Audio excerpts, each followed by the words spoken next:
estudiantes, sí, doctor, ahí enséñales cualquier cosa que tú practiques aquí en el hospital, hay que te apoyen, ¿no? Sí, doctor.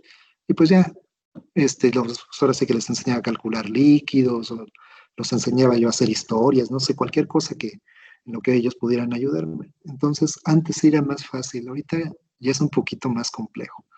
Entonces, miren, piénsenlo bien, platíquenlo ustedes, platíquenlo incluso con sus padres, ¿verdad? Con sus papás, aunque bueno, ya son ustedes adultos, ¿verdad? Pero sí es importante, ¿no? Pues no sea que Dios nos lo quiera pasar a algo malo, ¿verdad? Y pues sí, la jefa de enseñanza es lo que dice, ¿no? Imagínate si les llega a pasar algo en el trayecto, en el transporte, ¿quién se va a hacer responsable, no? No, pues sí tienes razón, ¿no?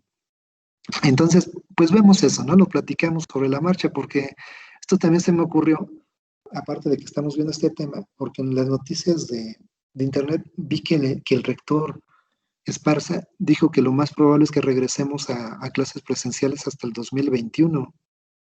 ¿Sí sabían? Y ven con Sí, esto de que se está esperando que ocurra un rebrote, o a lo mejor ya estamos en el rebrote, pues aquí en México ya ni se puede distinguir, ¿verdad? Que no hemos salido del primer brote, ya estamos en el segundo. Entonces, pues sí, es lo más seguro, que no nos vamos a ver, ¿sí? Y ven que yo les había comentado que posiblemente íbamos a ir al hospital de habilidades para que pues practicáramos, al menos no vamos a poder practicar la determinación de la edad gestacional, pero pues al menos los pasos iniciales de la atención, la reanimación, algunos pasos de reanimación avanzada, ¿no? Como será la intubación, las compresiones, la ventilación, compresión positiva. Pero ahorita con esto pues va a ser difícil que lo llevemos a cabo. Entonces, por eso se me ocurrió, ¿no? Pues invitar, pero pues obviamente no van a poder ir los 40, ¿no? Pues es imposible.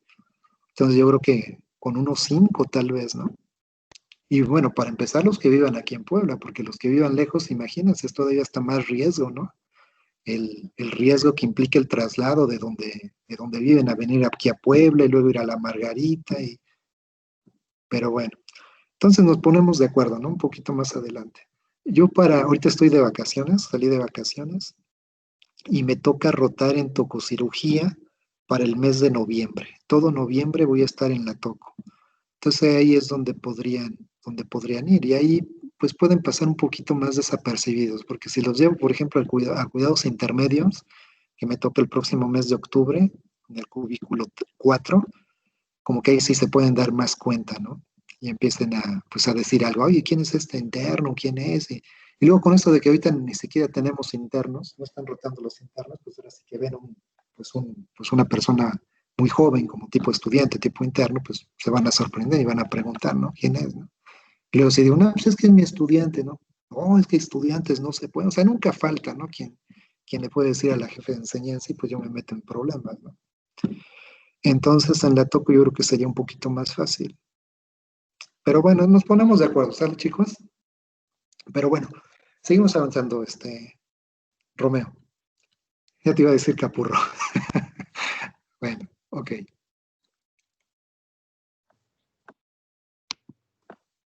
Bueno, vamos a hablar sobre las curvas de crecimiento. ¿Me escucho bien?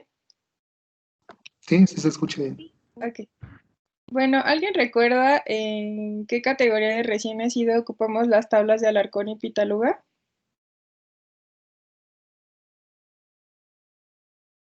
No, pero esas de Alarcón y Pitaluga no las vimos. Mejor explícaselas. Bueno, es Serían que algo así como equivalente al de la Fenton, a presentación, las tablas de Fenton. Nada más que creo que estas son sudamericanas también, ¿no? estas son Que chilenas. chilenas, o no me acuerdo. Ok, Bueno, al inicio de la presentación comentábamos que según el peso del nacimiento se usaban estas tablas de Alarcón y Pitaluga. Estas tablas, pues, como comenté hace rato, son chilenas y, bueno, evalúan de la semana 24 a la semana 42 y dice que, bueno, adecuada al peso a nacer, pues está entre el percentil 10 y el percentil 90. Y recordemos que siempre el percentil 50 va a ser, bueno, el percentil ideal. Entonces, como es un recién nacido, pues vamos a evaluar lo que es el peso al nacer, lo que es el perímetro cefálico y la talla al nacer. Y bueno, aquí les encerré el percentil 50, que recuerden que pues es el ideal, el que bueno, el que tendríamos que evaluar primero. Y bueno, las curvas de Fenton, esas nos las dejó de tarea el doctor investigar un poquito. Recuerden que son tablas de crecimiento postnatal a prematuros, es un seguimiento y evaluación a estos. Evalúa igual de la semana 22 a la semana 50 y evalúa los tres aspectos que tenemos que evaluar de crecimiento en un recién nacido, que es el peso, la circunferencia o el perímetro cefálico y la talla. Y bueno, aquí tenemos lo que es la tabla para niñas y bueno, femenino y masculino. Entonces ya vamos a un comentario de esto, chicos, para que no se vayan a confundir con en qué momento las van a emplear, que entonces cuál van a utilizar, sino que íbamos a emplear la de Jurado García, la de Lubchenco. Miren, Lubchenco y Bataglia, que son los gringos, ¿verdad? La tabla gringa, o la mexicana, que es la de Jurado García, se emplean al nacer. O sea, por aquí nace un bebé y hay que determinarlo y hay que clasificarlo de acuerdo a la edad, su peso para la edad gestacional, si tiene peso bajo, peso grande o peso, ¿cómo se llama? Peso adecuado, peso bajo, peso grande para la edad gestacional. Esas se emplean, por aquí nace el bebé, por aquí empleamos Lubchenco y Bataglia o Jurado García. Estas curvas de crecimiento de Fenton y las otras curvas de Alarcón y Pitaluga se emplean, pero cuando ya les damos un seguimiento a los prematuros, ¿sí? Porque acuérdense que los prematuros, uno de los problemas que tienen los prematuritos es que pues nacen con bajo peso y luego como se la pasan en el hospital semanas o hasta meses, ¿verdad? A mí me ha tocado dar de alta bebés hasta de 5 meses y medio, imagínense. Es un lactante de 5 meses y medio y todavía, y apenas pesa el chamaquito, fue un prematuro extremo de 800 gramos o 750 gramos. Y apenas el bebé a sus 5 meses y medio pesa 3 kilos. O sea, imagínense lo desnutrido que está ese bebé.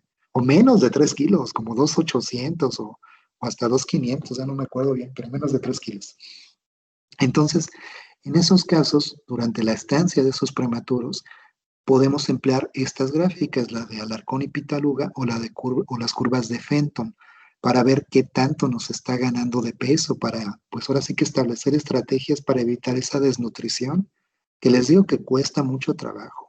Como son bebés que pues obviamente no están con la mamá, no reciben el calor materno, el abrazo de la mamá, no están ahí acurrucaditos con la mamá, no los alimentamos de manera adecuada porque se empiezan a complicar, ¿verdad? Que ya le dio ahora, ya lleva como 2 infecciones nosocomiales, ¿verdad? Por la estancia prolongada. Entonces cuesta muchísimo trabajo que suban de peso esos bebés. Y estas gráficas son las que empleamos para darles un seguimiento de su peso, ¿de acuerdo? Por eso ven que llega hasta las 50 semanas de gestación corregidas. Y ya les platiqué cómo se van corrigiendo las semanas, ¿verdad? Sea, imagínense, nació de 30 semanas, bueno, más chiquito, de 28 semanas, de aquí a que cumpla 50 semanas, ¿cuántos días van a pasar, no? 38, 48, son 22 semanas, 7 por 2, 14, ¿no? Como 150 y tantos, 154 días, que vendría equivaliendo como a 4 meses de estancia hospitalaria, ¿no? Bueno, entonces sí queda claro esto para que no se confundan de estas curvas, estas tablas, en qué momento se deben utilizar. Y las que empleamos, pues más son las de Fenton, no son, aquí en México al menos, ¿verdad? No son las de Alarcón y Pitaluga. Y Bueno, solamente como un dato extra, pues las últimas 10 semanas en las curvas de Fenton van a coincidir con las tablas de la OMS que previamente vimos con el doctor. Entonces, en las últimas 10 semanas, pues los valores van a ser iguales en ambas gráficas. por eso hay quienes recomiendan que acabando de utilizar, o bueno, cumpliendo las 50 semanas de gestación corregidas, este prematuro, ya podemos emplear ahora sí las gráficas de la OMS, ¿sí? Precisamente por lo que comenta su compañera, que ya los valores ya son muy similares o ya son parecidos prácticamente, o iguales, ¿de acuerdo? Bueno, seguimos. Bueno, vamos a continuar con el test de APGAR. Siguiente, por favor. Bueno, este test se desarrolló en 1952 por la doctora Virginia Apgar como un método simple y repetible para poder evaluar rápidamente la salud de los recién nacidos inmediatamente después de nacer. La doctora Apgar, creadora de la prueba, creía que los mismos signos que se utilizaban durante una cirugía por los anestesiólogos para poder monitorear a los pacientes se podían usar para evaluar la condición del bebé después del nacimiento y así poder predecir la probabilidad de supervivencia del bebé. Esta prueba típicamente se hace al minuto y a los 5 minutos de vida y puede ser repetido más tarde si la puntuación sigue siendo baja. ¿Alguien sabe cuáles son los parámetros que se utilizan en el APGAR? Mendoza López Abril. A ver, Mendoza López. Bueno, se va a medir la frecuencia cardíaca, el esfuerzo respiratorio, el tono muscular, también va a ser la coloración y también va a ser como los gestos o la irritabilidad refleja. Sí, pues gestos, no sé cómo. Ajá, irritabilidad, sí. Así es.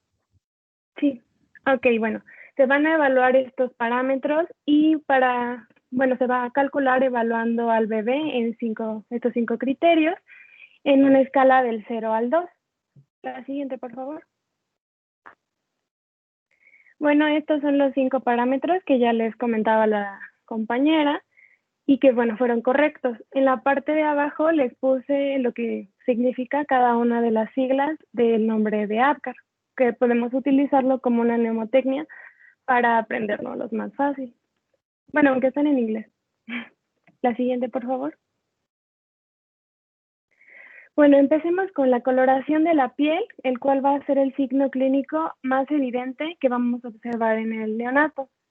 Si el bebé se presenta de color azul o pálido, como en la esquina inferior izquierda, en la imagen, le vamos a asignar al bebé 0 puntos. En cambio, si presenta el torso rosado, pero las extremidades azules, se le va a asignar 1 punto. Y si está totalmente rosado, se obtienen 2 puntos. La siguiente. Bueno, la frecuencia cardíaca va a ser el signo más importante para establecer el diagnóstico y el pronóstico de los recién nacidos. Y bueno, la frecuencia cardíaca normal debe de ir de 100 a 140. Entonces se le asignarían 2 puntos. Si esta es menor a 100, se le va a asignar 1 punto y si no es medible, se le va a asignar 0 puntos. La siguiente, por favor. Bueno, la respuesta refleja o irritabilidad refleja, en su trabajo original, la doctora Apgar utilizaba la estimulación plantar con un ligero golpe en cualquier sitio de esta. Y bueno, si no había ningún estímulo, se le asignaban 0 puntos. Si se realizaba un ligero gesto facial o una mueca como de irritabilidad, se le asignaba 1 punto. Y si la respuesta normal que se esperaba con esta prueba era el llanto del bebé, con el que acumulaba 2 puntos. Pero en una segunda actualización de su trabajo, se recomendó que, el paso del catéter por las fosas nasales, el cual es utilizado actualmente, y se realiza con un catéter de aspiración faríngea. Se va a poner en la ventana de las fosas nasales. Si no hay ninguna respuesta a este estímulo, se le van a dar 0 puntos. Y si el bebé realiza un gesto facial, pero no tose ni estornuda y puede que presente un llanto débil, se le va a asignar 1 punto. Y bueno, si produce tos y estornudo y un llanto vigoroso, se van a asignar 2 puntos. La siguiente, por favor. Ok, a ver, ¿quiere hacer algunos comentarios? ¿Sí puedes regresarle, por favor, a la primera diapositiva de Apgar? ¿La que sigue? No. ¿Después de esa? Después, no antes. Después. Ahí está, coloración de la piel. Bueno, aquí ya les comentó su compañera las diferentes puntuaciones que se le asignan al recién nacido dependiendo de la coloración de la piel, ¿verdad? Ahora sí que la coloración normal del recién nacido es rosa, pero bueno, también se puede considerar como una coloración normal que tenga una acrocianosis, que es a lo que se refiere aquí, como si el torso es rosado, pero las extremidades azules. Aunque bueno, tiene un punto nada más, pero puede considerarse aceptable. Es no es tan frecuente que un recién nacido por aquí sale de su mamá, sea por cesárea, sea por vía vaginal, luego esté rosita. O sea, la gran mayoría de los bebés están acrocianóticos y se podría considerar una coloración normal. Sí, obviamente se les asigna un punto nada más, pero puede considerarse aceptable. Ya lo que no es aceptable es que tenga una cianosis central o una cianosis central, o sea, una coloración morada, pues, que se vea morado, que se vea azul, ¿no? Que se vea de color serio, como luego decimos de broma en el hospital, ¿verdad? Se ve negro ese niño, ¿no? Eso ya no es normal. Entonces aquí es importante, pues de una vez, dicho sea de paso, que estamos hablando de estas coloraciones de que deben tener los recién nacidos. ¿Qué sería una cianosis periférica y qué sería una cianosis central? ¿A qué se debe y cuál es el tratamiento que se le tendría que dar a cada una? Dependiendo de, pues, a lo que se debe, ¿verdad? De su causa. ¿Quién me dice?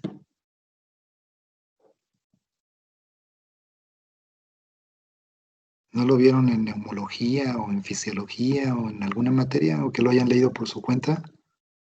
Yo creo que sí, ¿no? Bueno, no como tal, es que, por ejemplo, en micro hay como patologías que causan acrocianosis en los niños, pero se les da Pero aquí oxígeno. Y a ver, bueno, sí como está tienen, por claro, ejemplo, sí está claro que la cianosis central se refiere a que todo el niño está cianótico, ¿verdad? O sea, está morado, pues, o negro, sí, ¿verdad? Generalmente eso se ve en los labios, ¿verdad? Del niño o en su misma carita, ¿verdad? Y una acrocianosis, o bueno, una cianosis periférica se refiere a que nada más las partes distales son las que están moraditas, ¿verdad? Están cianóticas las extremidades. Entonces, ¿a qué se debe una y a qué se debe otra? O sea, independientemente de que puedan ser causas de etiología cardíaca o de origen cardíaco, perdón, o de origen respiratorio, independientemente de eso, ¿qué es lo que ocurre cuando hay una cianosis central? ¿Qué es lo que ocurre en el cuerpo? O sea, ¿qué problema hay con el oxígeno, con la oxemia? Pues en teoría, bueno, Blanco González, ¿puedo hablar? Ajá. Bueno, en teoría la coloración de la piel, o bueno, está dada principalmente en esta etapa por el color de la hemoglobina. Entonces yo pensaría que no tiene un buen proceso de hematosis en la central. Y en la periférica Ujú. podría ser o sea, no tan grave porque nada más está afectando como los miembros distales. Bueno, más o menos. ¿Alguien más tiene una idea? Romero Juárez. A ver, Romero. Bueno, se supone que es por el aumento de la concentración de la hemoglobina desoxigenada en la central y me parece que en la periférica es por la disminución de la velocidad del flujo sanguíneo, más que nada. Ajá, ya un poquito mejor, muy bien. Pues sí, efectivamente, cuando hay una cianosis central, hay una hipoxemia, simplemente hay hipoxemia, ¿sí? O sea, no hay una adecuada cantidad de oxígeno en la sangre, ya sea el que está libre o el oxígeno que está unido a la hemoglobina, ¿ok? Y cuando hay una cianosis periférica, esto se refiere a que no hay problema de hipoxemia, sino el problema en sí es que hay una vasoconstricción periférica y esta misma vasoconstricción evita que el flujo sanguíneo llegue de manera adecuada a las partes distales. ¿Sí queda claro esa diferencia? Ahora, esto es bien importante porque, bueno, un poquito más adelante, en la próxima clase, yo espero que veamos ya reanimación neonatal. Nos vamos a dar cuenta que una de las maniobras que se aplica durante la reanimación neonatal o durante la atención del recién nacido en sala de partos o en tococirugía es precisamente la aplicación de oxígeno a flujo libre, ¿sí? Ya sea por un catéter o incluso CPAP, ¿verdad? Pero bueno, y esta aplicación de oxígeno, pues ahora sí que si tiene cianosis central, pues si está bien aplicado, le colocamos el oxígeno al bebé y luego vamos a ver que empieza a agarrar colorcito, ¿verdad? Se empieza a poner bonito, rosadito, ¿verdad? Pero si es una cianosis periférica, no tiene caso ponerle oxígeno porque no tiene en realidad hipoxemia.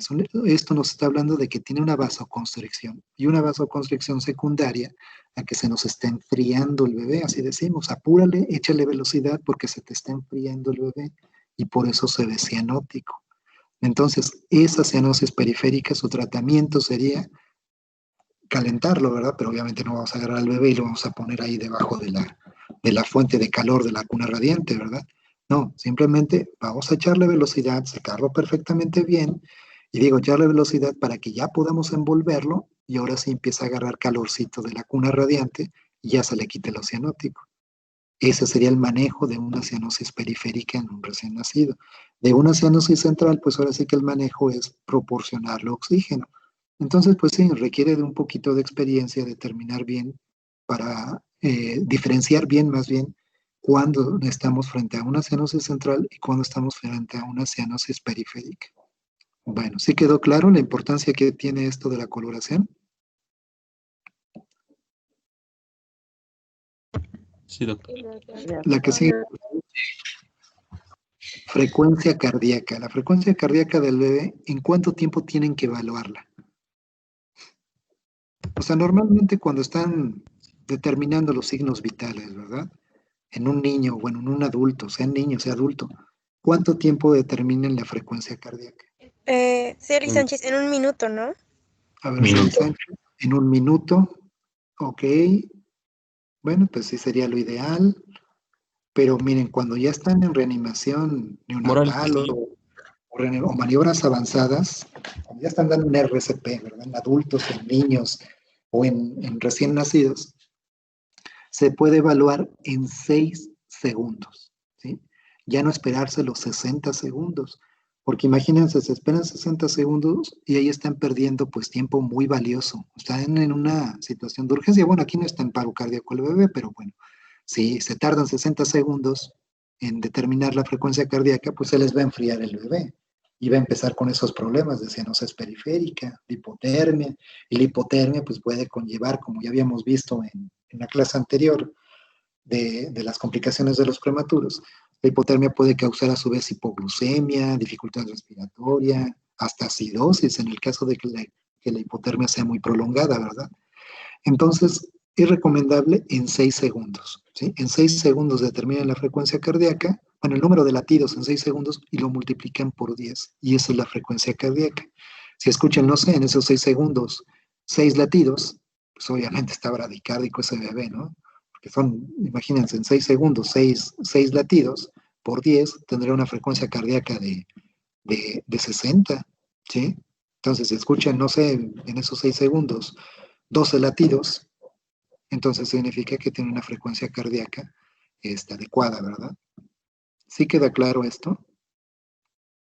Que les voy a decir otra cosa, ya en la práctica clínica, aunque el manual diga que debemos determinar el manual de reanimación neonatal que fue elaborado por la Academia Americana de Pediatría y la Asociación Americana de Cardiología o de Corazón, aunque ellos recomienden que en 6 segundos tiene que determinarse en 6 segundos se tiene que detener la frecuencia cardíaca, en la vida real no lo hacemos, no es posible, y se los voy a decir por qué. Cuando entramos a quirófano, no debemos meter celulares, no debemos meter relojes. Nuestras cunas de calor radiante, hay unas que son un poquito más avanzadas, más sofisticadas, que tienen un segundero, y activamos el segundero y pues allá vemos los 6 segundos, ¿no? Pero la gran mayoría no las tiene, no las tiene. Entonces debemos acostumbrarnos a escuchar la frecuencia cardíaca del bebé. Entonces, miren, si está la frecuencia cardíaca, sí, escuchen. ¿Sí escucharon? ¿Sí se escuchan estos golpecillos? Sí, se escucha. El doctor. Sí, doctor, sí se escucha. Entonces, imagínense, está así. Caray, pues está bradicárdico este bebé, ¿no? Entonces, lo normal sería que estuviera así, miren. Escuchen. No, pues está chido, ¿no? Está con frecuencia cardíaca normal, ¿no? No me preocupo entonces. Entonces, muchas veces hacemos en realidad eso y ya no nos detenemos a los 6 segundos, sino pues ahora sí que ya por experiencia y por el contexto en el que nos encontramos, pues ya nada más escuchamos así, tiene que ver en la frecuencia, el que sigue, siguiente signo, ¿no? Porque acuérdense, bueno, como lo vamos a ver y se los voy adelantando, evaluamos, por aquí nace un bebé, evaluamos su esfuerzo respiratorio, su frecuencia cardíaca y su saturación. Si no podemos evaluar la saturación, por lo menos la coloración. Son los 3 signos que debemos evaluar después de que aplicamos nuestros pasos iniciales de la atención del recién nacido. Recuérdenlo, esfuerzo cardíaca, frecuencia cardíaca y saturación o coloración en su defecto, ¿verdad? Y estos 3 signos, si se fijan, son parámetros que se evalúan con el Apgar. Esfuerzo respiratorio, frecuencia cardíaca y coloración. Y estos 3 parámetros, insisto, se evalúan después de los pasos iniciales de la atención del recién nacido, que los vamos a ver. Pasos, bueno, rápido, pasos iniciales. Recibimos al bebé en un campo estéril, lo colocamos debajo de la fuente de calor radiante, lo secamos de cabeza a pies, removemos el campo húmedo, le damos posición. Ahí acabaron los pasos iniciales y eso debemos tardarnos en realizarlos 30 segundos. 30 segundos únicamente. Después de 30 segundos no podemos evaluar el Apgar, porque el Apgar, su compañera les dijo que ¿cuándo se evalúa? ¿Al cuánto tiempo? ¿Al minuto? Al minuto. Entonces, hasta ese momento, después de los pasos iniciales, llevamos 30 segundos. Entonces no podemos evaluar el Apgar. Pero sí evaluamos esos 3 parámetros que finalmente son parte del Apgar. Esfuerzo respiratorio, frecuencia cardíaca y coloración. Pero les digo que en manuales recientes se recomienda que mejor sea la saturación.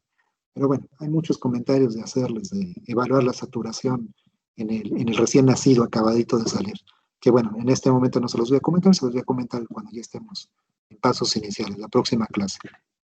Bueno, entonces, eso es lo que sería. ¿La que sigue? Doctor, Ajá. ¿y entonces cómo se asignaría el puntaje? Si es así nada más escuchándolo, ¿cómo sería lo de 0, 1 y 2 puntos? ¿O no se le asignarían? Sí, En sí la se les frecuencia asigna. cardíaca.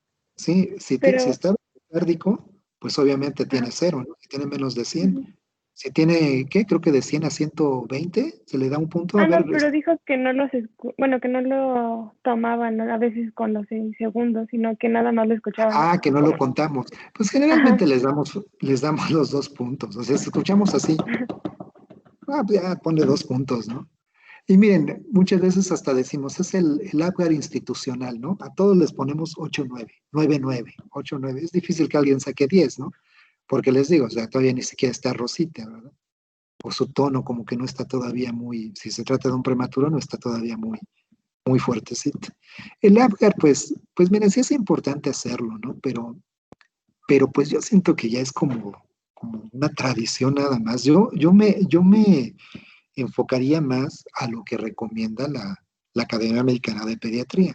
Evaluar esos 3 parámetros: esfuerzo respiratorio, frecuencia cardíaca y la coloración. La saturación lo ideal, sino por lo menos la coloración. Porque en base a esos 3 parámetros, nosotros vamos a decidir qué es lo que sigue. Si podemos darle procedimientos ya secundarios, como ligarle el cordón, determinar el Apgar, el Silverman, realizar la exploración física, ligar el cordón umbilical, o si en base a esos parámetros nos van a indicar que tenemos que proporcionarle oxígeno o de plano ya una maniobra avanzada de reanimación. O sea, como que le encuentro mayor utilidad a la evaluación de esos 3 parámetros que al Apgar.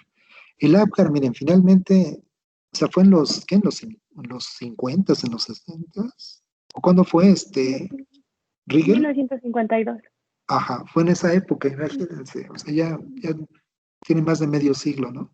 No digo que esté en desuso, o sea, sí es útil, pero pues ya no tanto, o sea, insisto, yo le recomendaría más útil en valorar esos 3 signos que recomienda la Academia Americana de Pediatría, porque en base a eso tomamos decisiones de qué es lo que sigue, qué es lo que tenemos que aplicarle al bebé. El Apgar únicamente nos habla de la adaptación que tuvo el recién nacido, la adaptación cardiorrespiratoria que tuvo el recién nacido. Únicamente eso. O que ocurrió en esa transición de feto recién nacido. Adaptación cardiorrespiratoria, es lo único que nos dice. Antes lo empleaban como un parámetro para determinar la asfixia, pero después se vio que no, que un Apgar bajo no es igual a asfixia. Únicamente un Apgar realmente bajo, que puede ser un criterio de asfixia, pero no significa que sea asfixia. Es uno de los criterios de asfixia, es un Apgar menor de 3 a los 5 minutos. Ese sí seguro, o de 3 a los 5 minutos, ese es seguro que podemos tomarlo como un criterio de asfixia neonatal, junto con otros 3 parámetros, que bueno, también los vamos a ver en la próxima clase, que se los voy adelantando para que les quede más claro, ¿no? Que tenga un pH de la sangre de cordón umbilical menor de 7, que haya datos de encefalopatía hipóxico-isquémica, o que haya evidencia de alguna repercusión de la asfixia en un órgano blanco de la asfixia, en un órgano, en otro órgano, ¿no? A nivel sistémico, pues. Entonces, más el Apgar de 3 a los 5 minutos, esos son los 4 criterios para clasificar, o no para clasificar, perdón, para diagnosticar la asfixia neonatal. Entonces, fíjense, es la verdadera utilidad que yo le vería, al Apgar, ¿sí? Por eso les digo, o sea, en un momento dado sí, llego a pensar que es como una especie de tradición, ¿no? O sea, pues, ¿quién me dice? Bueno, un Apgar de 8 o 9, bueno, pues quiere decir que se adaptó bien, ¿no? Pero cuidado, si tiene un Apgar de menos de 6, ¿no? Porque, bueno, ahí sí quiere decir que esa transición, que esa adaptación no fue muy buena, y pues tenemos que estarnos pegando a ese bebé o estarlo vigilando porque no sea que se vaya a poner o que vaya a empezar con problemas de dificultad respiratoria, con problemas respiratorios sobre todo. ¿De acuerdo? Bueno, ¿alguna otra pregunta que tengan? Entonces, bueno, ya es que yo no quiero estar diciendo todo porque si no, qué va a comentar tu compañera? Pero bueno, ahorita vemos cuál es el valor normal y bueno, ya les dije la utilidad que tiene el Apgar. Y bueno, la que sigue. No, la anterior, perdón, porque ya no me dejaron explicar este. No es cierto. Ya no la expliqué. Bueno, respuesta a los reflejos. Su compañera les comentó que, bueno, se puede evaluar también al estimular al bebé o al colocar la sondita, creo, dijiste, ¿verdad, Rigel? Sí. Bueno, pero miren, lo más práctico es que para evaluar la respuesta a los reflejos o la famosa irritabilidad refleja del bebé, cuando atendemos al bebé, cuando lo recibimos y cuando lo estamos atendiendo, cuando estamos aplicando los pasos iniciales, ahí estamos dándonos cuenta la respuesta que tiene el bebé a los reflejos. Digo, la respuesta que tiene a los estímulos. Ya estamos viendo su irritabilidad refleja. Porque, bueno, empezamos a secarle la cabecita, pues el niño ya empieza a llorar, empieza a patalear, empieza a moverse, ¿verdad? Entonces, no es necesario esperarnos hasta que le coloquemos la sonda, porque la sonda, imagínense, a lo mejor se la vamos a colocar hasta cuando ya tiene como 1 minuto y medio, 2 minutos de vida. Entonces, es más práctico evaluar la irritabilidad refleja en el momento que lo estamos atendiendo. Desde el momento que lo estamos secando, de cabecita a pies, como les dije, o sea, durante los pasos iniciales, ya estamos viendo la irritabilidad refleja. O más aún, desde que lo tiene ahí el ginecólogo, porque con esto del pinzamiento tardío del cordón umbilical, que también vamos a hablar de eso, en algunas ocasiones, si es un bebé vigoroso, que está en buenas condiciones, se tardan 30 segundos o hasta 1 minuto en pinzar el cordón umbilical. Y mientras tanto, lo tienen ahí o sea, literalmente en la pancita de la mamá, en su vientre, ¿verdad? O sea, por aquí nació el bebé, lo suben ahí en la pancita de la mamá y en lo que están contando el tiempo para pinzar el cordón. Y en ese momento, pues empiezan ahí a secarlo, empieza a secar el ginecobstetra, ya sea el médico adscrito o el residente, y pues ahí ya también estamos evaluando la irritabilidad refleja. Nos lo dan al minuto, no, pues veo que pues respondía bien a los estímulos, estaba llorando, se movía, pataleaba, ¿ok? ¿Ya quedó claro? Ahora sí, Rigel, la que sigue, por favor.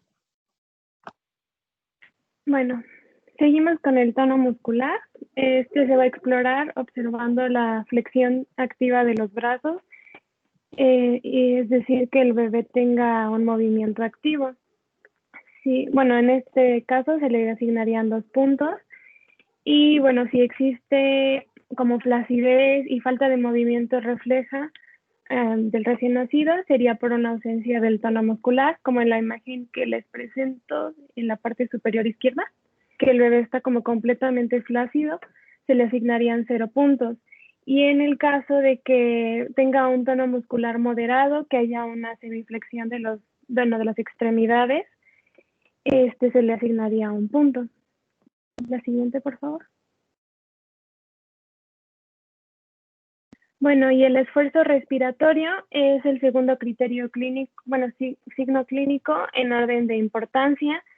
Y bueno, en caso de que el recién nacido esté en apnea, se le asignarían 0 puntos. Si el esfuerzo respiratorio está presente, pero es irregular e inefectivo, o sea, hay una respiración superficial, se le asignaría 1 punto. Y si este es vigoroso, con un llanto fuerte, se le asignarían 2 puntos. La siguiente, por favor. Bueno, aquí nada más un comentario, chicos. Fíjense bien, aquí es esfuerzo respiratorio, no es frecuencia respiratoria. Ahora, esto de esfuerzo respiratorio se refiere a que el bebé tenga la capacidad de respirar, ¿sí? A lo mejor no ven los movimientos ventilatorios, pero pues lo van a ver que está llorando, y si está llorando es porque tiene esfuerzo respiratorio. Es muy pequeño el porcentaje de bebés que no lloran al nacer, y bueno, pues muchos pediatras pues empiezan, o bueno, nos empezamos a estresar y queremos a fuerza hacerlo llorar, ¿verdad? Y ahí estamos ahí jaloneándole y todo, pero no, o sea, tranquilos, o sea, hay bebés que no lloran al nacer, pero estamos viendo que tiene buen tono, que tiene movimientos ventilatorios, de verdad, en serio. Ahí es donde te empiezas a dar cuenta que desde el nacimiento ya se empieza a ver la personalidad, yo creo que empieza a tener cada ser humano. Hay niños que sí son, pero bien chillones, ¿verdad? Y por aquí medio lo tocas y ya está llorando, pero hay unos que lo jalas, lo volteas, lo levantas y no lloran, de verdad, no lloran, o sea, como que aguantan, quién sabe en qué esté, ¿verdad? Pero así llega a pasar. Pero bueno, entonces esfuerzo respiratorio se refiere a que tenga la capacidad de respirar. Se los digo porque ha habido algunas veces que le pregunto a los internos, ¿tiene esfuerzo respiratorio el bebé? Y cuando estamos evaluando Apgar, y no tiene. ¿Cómo que no tiene? Y es porque asocian esfuerzo respiratorio con dificultad respiratoria, ¿sí? Como oyen la palabra esfuerzo respiratorio, caray, entonces se está esforzando para respirar, o sea, le está costando trabajo respirar. Y no, no es eso. O sea, esfuerzo respiratorio no es dificultad respiratoria, no es que se esté esforzando para respirar. Esfuerzo respiratorio se refiere a que tiene la capacidad de respirar. ¿Y cómo se van a dar cuenta? Con el llanto del bebé. O si no llora el bebé, por lo menos al ver los movimientos ventilatorios, ¿verdad? ¿Ok? Bueno, ya que sigue.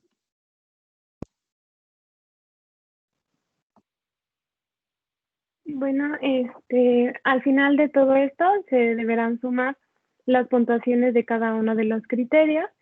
Y bueno, le puse aquí una tabla con la interpretación más o menos de estas puntuaciones. Lo ideal sería que los bebés tuvieran de un puntaje de 7 hasta 10. Y bueno, si presentan un puntaje entre 4 y 6, la dificultad sería moderada. Si es de 0 a 3, sería severa.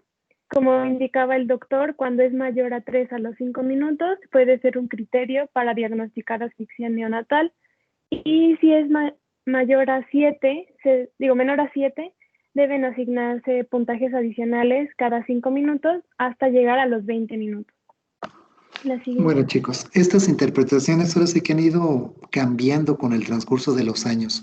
En los 80s y hasta parte de los 90s se mencionaba que un bebé que tuviera, bueno, las condiciones óptimas o un valor de Apgar normal, sí, como dice su compañero, es de 7 a 10.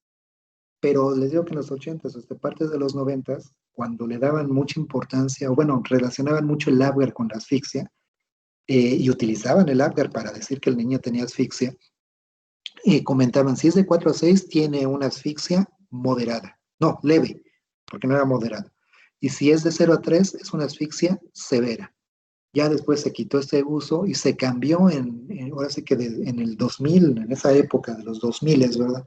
En decir depresión respiratoria leve y depresión respiratoria severa. Si tenía de 4 a 6, depresión respiratoria leve.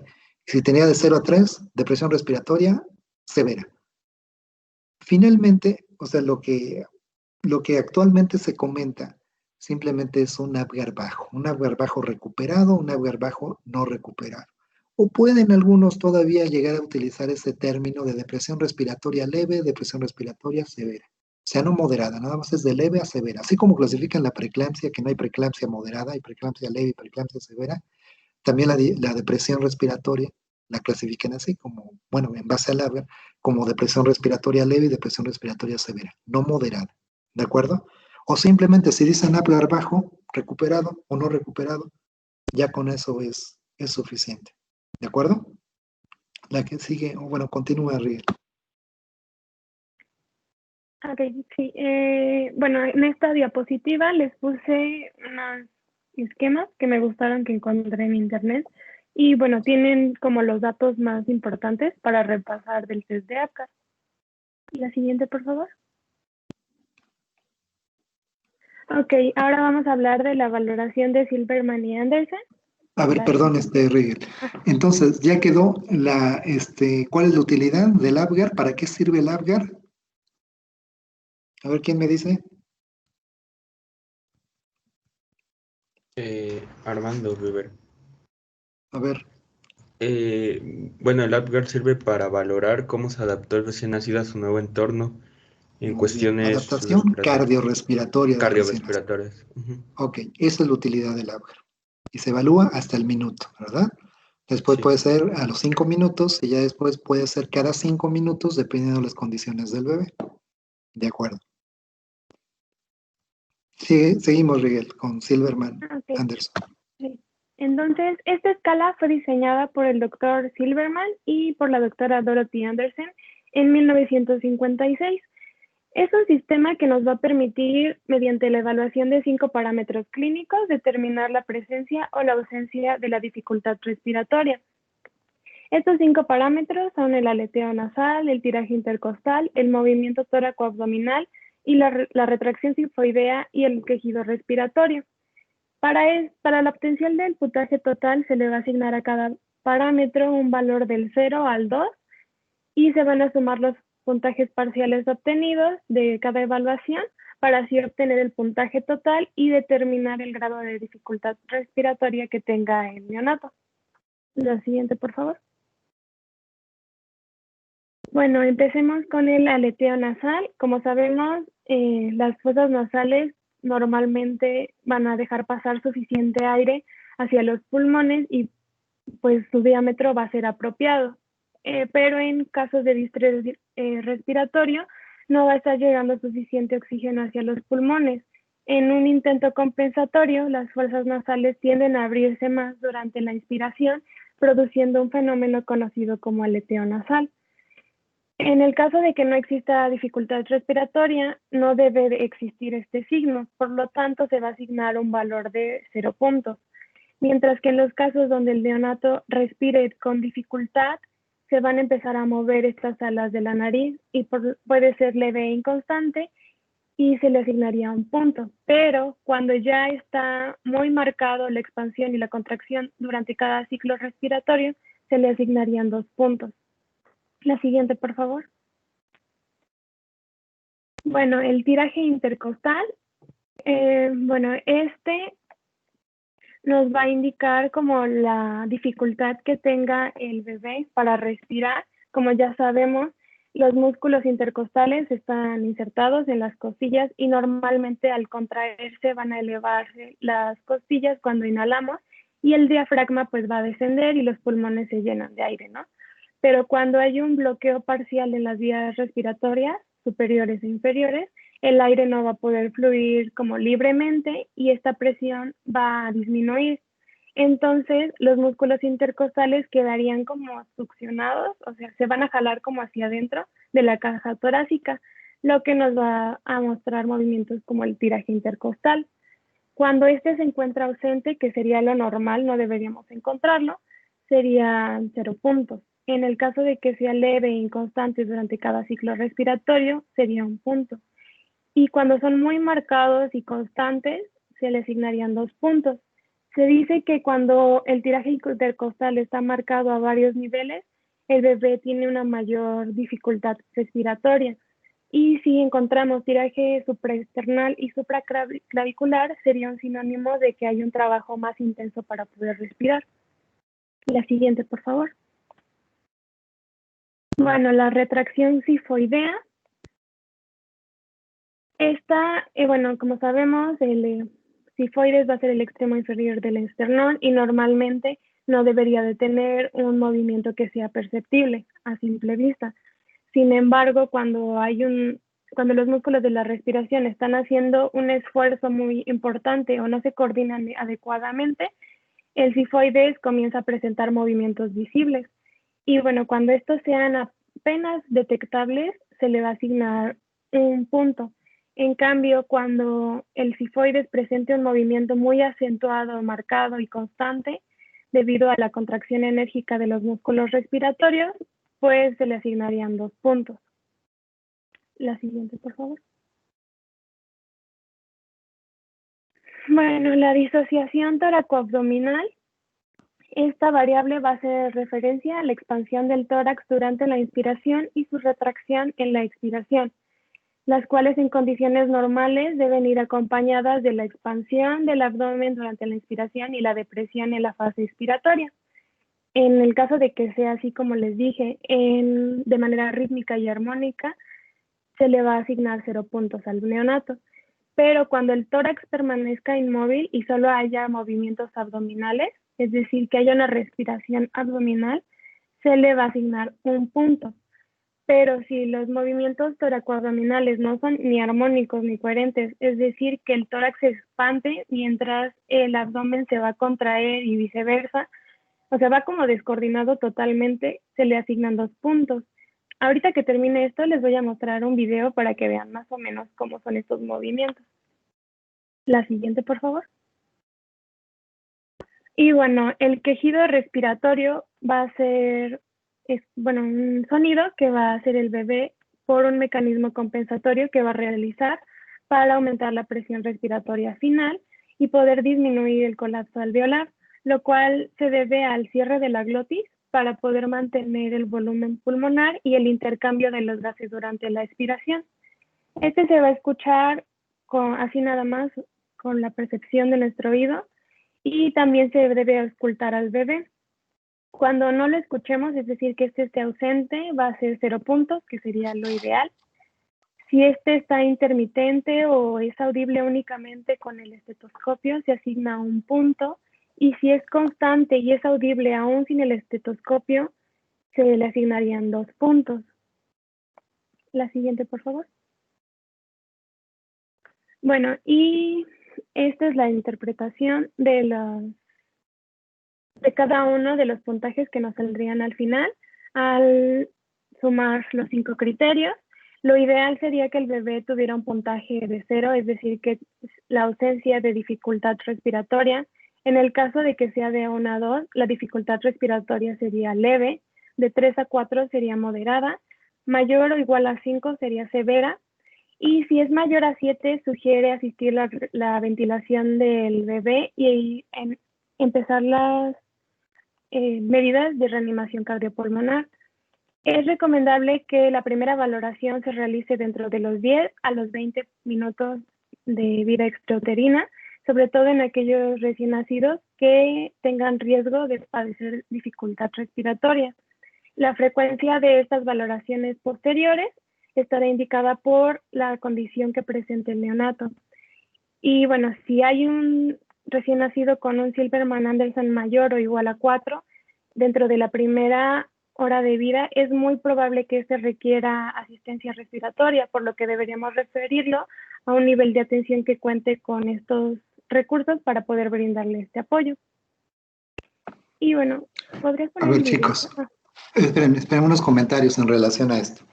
Algunos conceptos que te queden claros, Rigel, y bueno, a todos. Entonces, miren, el Silberman-Andersen sirve para determinar o para evaluar la dificultad respiratoria en el recién nacido, ¿sí? Dificultad respiratoria en el recién nacido. Esa es la utilidad que tiene. El valor normal del Silberman, así como el Apgar se acepta de 7 a 10, el valor normal del Silberman es obviamente de 0, porque 0 significa que no tiene ningún dato de dificultad para respirar, está en buenas condiciones. La interpretación que está aquí, que puso su compañera, esa es la correcta, porque igual en el internet están otros parámetros muy elevados, pero bueno, esos no les hagan caso. De 1 a 2 es una dificultad respiratoria leve, ¿verdad? De 3 a 4, dificultad respiratoria moderada, y mayor de 5 ya es una dificultad respiratoria severa. Cuando el recién nacido tiene dificultad respiratoria, significa que necesita oxígeno, o sea, necesita oxigenoterapia, ¿verdad? Hay diferentes modalidades para administrar el oxígeno a un recién nacido. Algunos, bueno, en anestesia, algunos anestesiólogos o también en libros de neonatología mencionan 3 fases de ventilación. La fase 1, la fase 2 y la fase 3 de ventilación. La fase 1 de ventilación se refiere a que se debe proporcionar el oxígeno mediante casco o cámara cefálica, ¿sí? Casco o cámara cefálica. Aquí dicho sea de paso, para que ustedes no vayan a decirlo, ¿verdad? Cuando estén ahí en el hospital, ¿verdad? Tiene casco cefálico.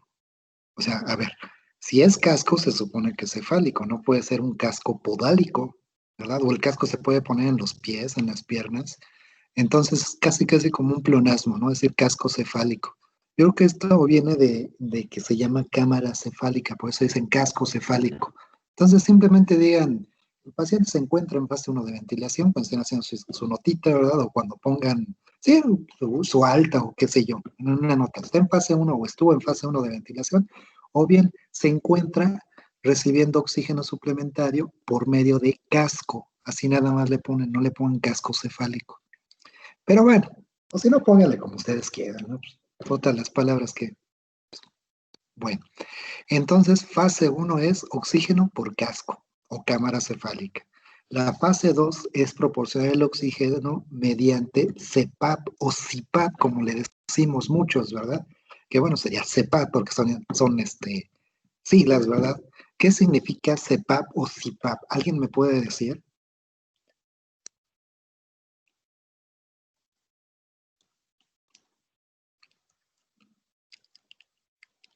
No, ¿verdad? Bueno, CPAP son las abreviaturas, o sea, CPAP.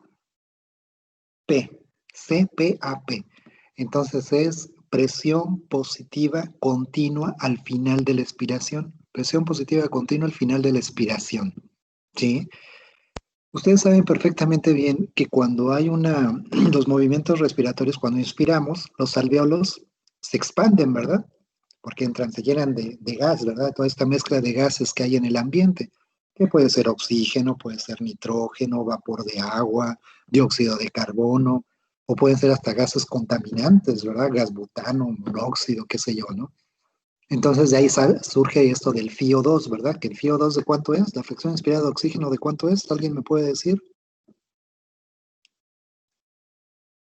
21%. De 21%. Eso significa que de toda esta mezcla de gases, nitrógeno, vapor de agua, dióxido de carbono, toda esta mezcla de gases que hay en el ambiente, el 21% es oxígeno. Pero bueno, regresando a nuestro tema. Toda esta mezcla de gases entra durante la inspiración y expande los alvéolos. Viene la expiración y en la expiración se supone que esta mezcla de gases sale, ¿verdad? Principalmente el dióxido de carbono. Pero los alvéolos no quedan cerrados completamente, no se colapsan, sino queda un remanente, por así llamarlo, de aire en los alvéolos en una expiración. ¿Cómo se le llama a esa cantidad de aire que queda dentro de los alvéolos después de la expiración? El volumen residual. Ese es el volumen residual, ¿verdad? Entonces se supone que la presión positiva al final de la expiración significa esa presión que ocasiona esa mezcla de gases que se quedó durante la expiración. ¿Sí me explico? Entonces nosotros podemos manipular esa mezcla de gases mediante un ventilador, por ejemplo, un aparato, un respirador artificial, como le dicen, o un ventilador mecánico, que es lo mismo. Hay un parámetro que se llama PEP, ¿sí? Presión positiva al final de la expiración. Entonces nosotros vamos a programar al ventilador para que envíe una mezcla de gases para que durante esa expiración esa mezcla de gases ejerzan esa presión. Ahora, esto es derivado, el CPAP es derivado de este PEP, de la presión positiva al final de la expiración. El CPAP es la presión positiva continua. O sea, esta mezcla de gases se manda de manera continua, ¿sí? Pero obviamente ejerce mayor presión durante la expiración. Más o menos ¿sí se entiende? Entonces, el CPAP es precisamente eso. Es un dispositivo. Bueno, se puede dar el CPAP traqueal mediante el ventilador. El ventilador tiene una modalidad que puede ser CPAP. Tiene varias modalidades: ventilación mecánica sincrónica, ventilación mecánica intermitente, ventilación mecánica asistocontrolada. Bueno, hay muchas modalidades y entre esas está el CPAP. Entonces, el CPAP se puede dar vía traqueal, o sea, está intubado el paciente y programas el ventilador, ya planeas extubarlo, ¿no? Ya planeas destetarlo del ventilador. Pero hay que hacer una pequeña pruebita, ¿verdad? Lo vamos a dejar un ratito en CPAP traqueal a ver qué onda, a ver cómo se comporta, a ver si ya tiene esfuerzo respiratorio, que no se desature, etc. Esa es una forma de dar el CPAP.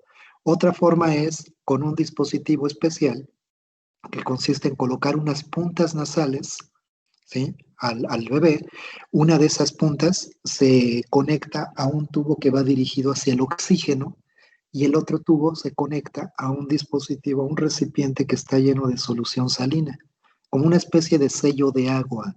¿Se han visto lo que es un sello de agua? ¿Todavía no ven en cirugía qué es un sello de agua cuando un paciente tiene derrame pleural?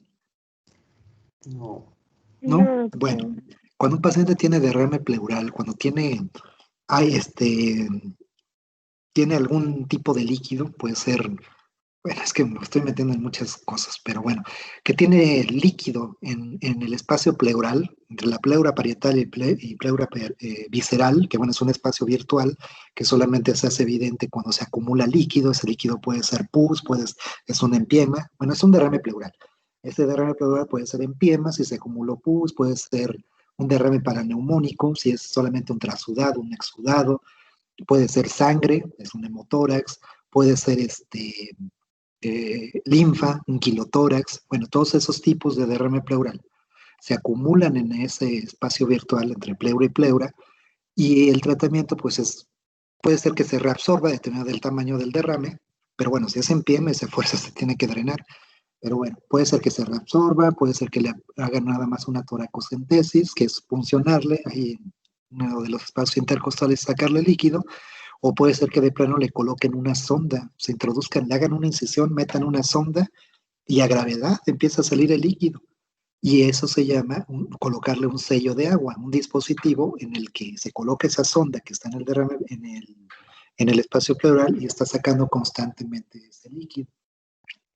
Entonces ese es un sello de agua. Entonces en el CPAP es muy parecido. Es un recipiente que tiene solución y actúa como un sello de agua, o sea, como que aspira, como que absorbe. ¿Sí me explico más o menos?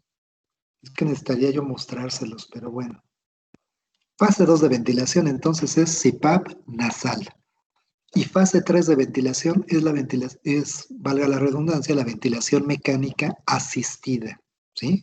Ya sea convencional, ¿sí? Con un respirador convencional, o ya sea con un ventilador de alta frecuencia, ¿de acuerdo?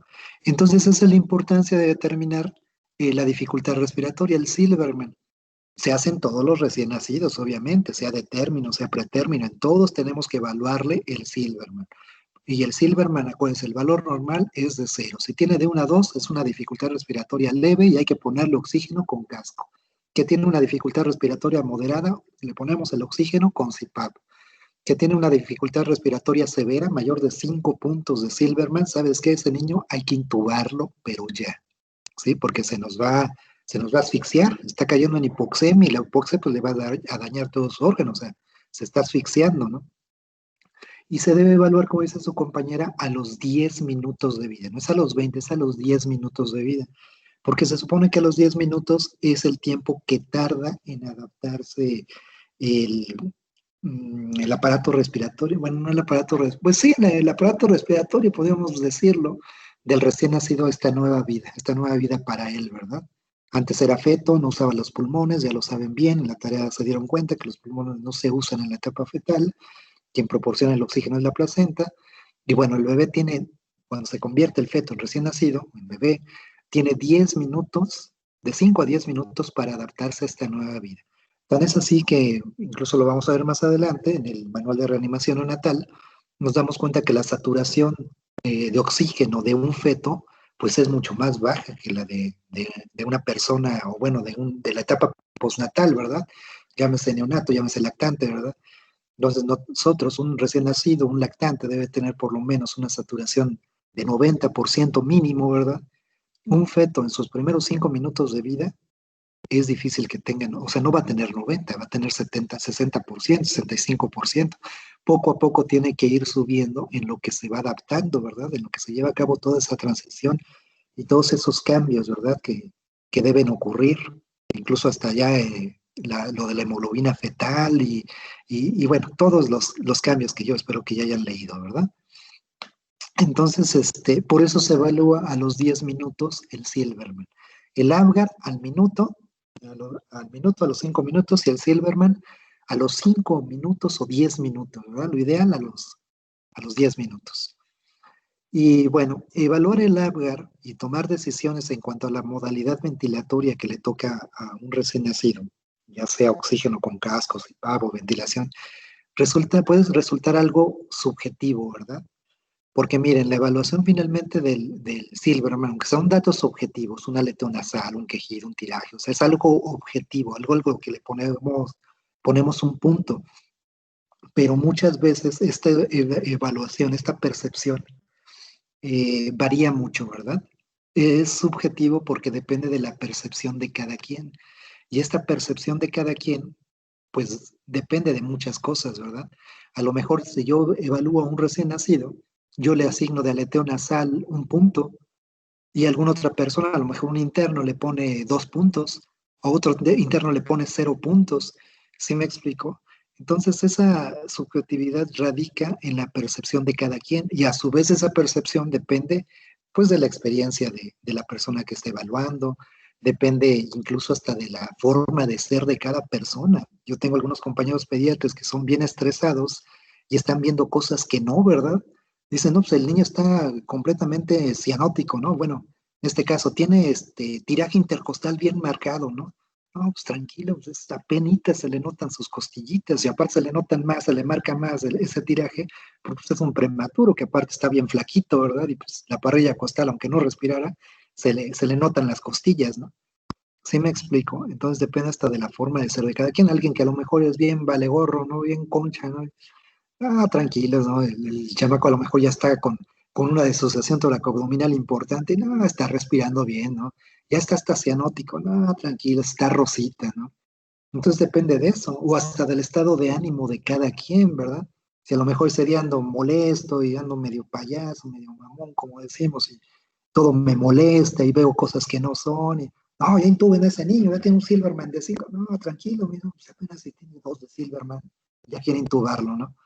Entonces, por eso llega a ser muy subjetivo. Y hay quienes comentan que tomar decisiones en base al Silverman, pues puede ser incluso hasta peligroso.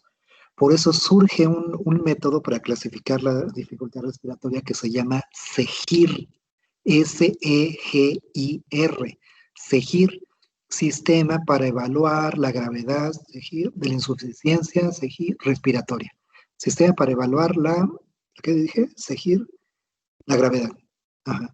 Sistema para evaluar la gravedad de la insuficiencia respiratoria en los recién nacidos. Ese viene en el libro de neonatología, un libro mexicano que es el Luis Jasso, que creo que alguien lo puso de referencia, creo que ustedes, ¿no? Rigel, en tu equipo, alguien creo que vi por ahí una referencia del Jasso.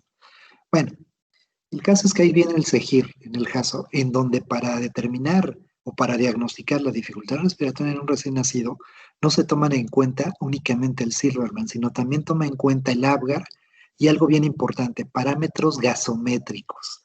Ver la presión de oxígeno, ver la presión de dióxido de carbono y ver el pH. Entonces, con parámetros clínicos y parámetros gasométricos, sería lo ideal para valorar bien una dificultad respiratoria, para diagnosticar dificultad respiratoria en el recién nacido. Porque les digo que únicamente con parámetros clínicos, como sería evaluar únicamente con el Silverman y tomar decisiones en base al Silverman, pues no resulta, pues a lo mejor muy válido, ¿verdad?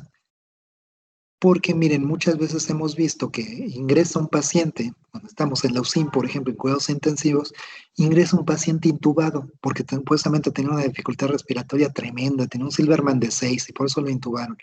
Y resulta que llega a la UCIN y por otra situación a la hora del traslado se extubó. ¿Sabes qué? No viene intubado el niño, está extubado.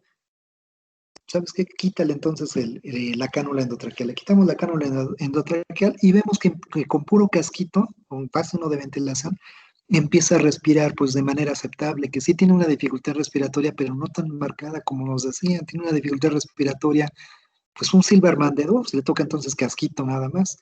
¿Sí me explico? O sea, algunas veces puede esto ocasionar que tomemos decisiones tal vez un tanto exageradas, ¿verdad? Basándonos únicamente en el Silverman para evaluar o para diagnosticar la dificultad respiratoria.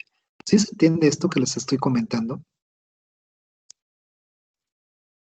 ¿Sí se entiende? Sí, Sí. Por eso lo ideal para diagnosticar bien la dificultad respiratoria sería tomar en cuenta parámetros gasométricos. Pero ahí les va otra cosa, o sea, para que todavía se confundan y se revuelvan más. Miren, tomar una gasometría, bueno, se la podemos tomar cuando nace, pero desafortunadamente en sala de partos, en tococirugía o en la recuperación del recién nacido que está ahí en tococirugía, no tenemos un gasómetro. Entonces, este gasómetro está únicamente en el laboratorio o en cuidados intensivos neonatales o en cuidados intensivos pediátricos o en la UCIA, en cuidados intensivos de adultos. Entonces, obviamente, pues nuestras gasometrías se procesan en cuidados intensivos neonatales. Pero esto está en el cuarto piso y la toco está generalmente, en la mayoría de los hospitales, está en la planta baja, en el primer piso o en la planta baja.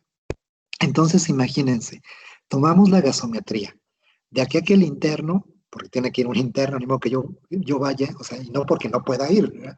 O sea, no puedo ir, pero no por flojo, o por mi jerarquía, ¿no? De yo soy el médico adscrito, ¿cómo voy a ir? No, no, no. O sea, ¿quién se queda a cuidar al bebé? O sea, voy yo a dejar la gasometría, ajá, y el chamaco se pone peor y tengo que intubarlo, ¿y quién lo va a intubar? Entonces tengo yo que quedarme a vigilarlo, entonces obviamente tengo que mandar al interno. Pero imagínense, el interno no puede salir con botas ni con quirúrgicos hasta el cuarto piso y después regresar a la toco y meterse así porque se está contaminando. ¿Sí me explico? Entonces, por lo menos se tiene que cambiar el pantalón y aunque se deje la filipina, se tiene que poner la bata, quitar gorro, cubrebocas, de aquí a que sube al laboratorio o al cuarto piso a la UCIN, de aquí a que el químico el químico de laboratorio o el residente de la UCIN o el médico adscrito de la UCIN le echa la mano para procesar la gasometría, se empieza a perder mucho tiempo. Se pierden, no sé, por lo menos unos 10 minutos de aquí a que esté el resultado de la gasometría. Entonces se dan cuenta, o sea, resulta a la vez poco práctico tomar en cuenta los parámetros clínicos y los gasométricos para tomar decisiones si lo intubo o no lo intubo. Estoy perdiendo 10 minutos que pueden ser pues muy, muy valiosos para un recién nacido y que pueden marcar la diferencia. En 10 minutos se me puede asfixiar el bebé, porque la asfixia no nada más es intranatal o prenatal, en fin, la asfixia también es postnatal. Y la asfixia postnatal se le puede asfixiar al pediatra precisamente en estos casos, que no lo intubo oportunamente porque me estoy esperando a que esté la gasometría. ¿Sí se dan cuenta? Por eso les decía que todavía para que se vuelva más complejo. Entonces, ¿qué onda? ¿Lo intubamos tomando en cuenta únicamente parámetros clínicos o lo debemos intubar tomando en cuenta parámetros clínicos y parámetros gasométricos?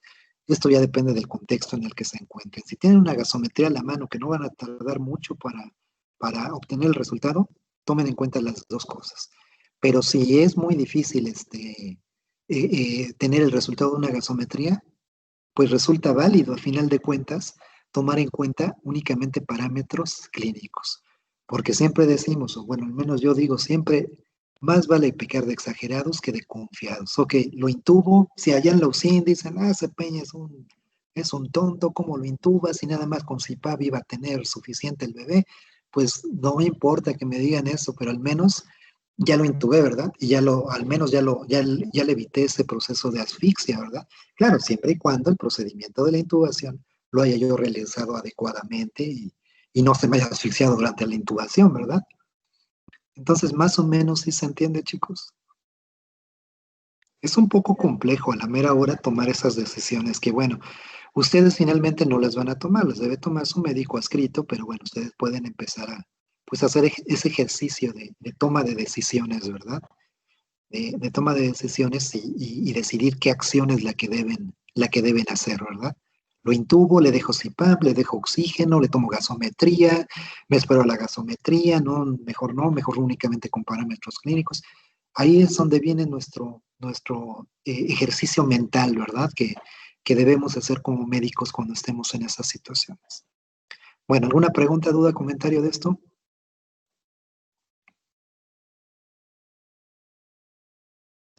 ¿Alguna pregunta, duda? Si estuvieron pendientes de esto, ya no hacían caso. No, sí, doctor, pero... Creo que ya nos tardamos más de lo esperado y no nos va a dar tiempo a hacer todo lo que había pensado hacer ahí en mi programación de la clase, pero bueno, aquí lo importante es que les quede más claro esto a ustedes, vean la verdadera aplicación que tiene todo esto que están aprendiendo y pues llevamos buen tiempo, ¿no? Sí, todavía tenemos varias clases. Bueno, entonces muéstrales el video, Rigel. ¿No tarda mucho tu video? ¿Cómo cuánto tarda? No,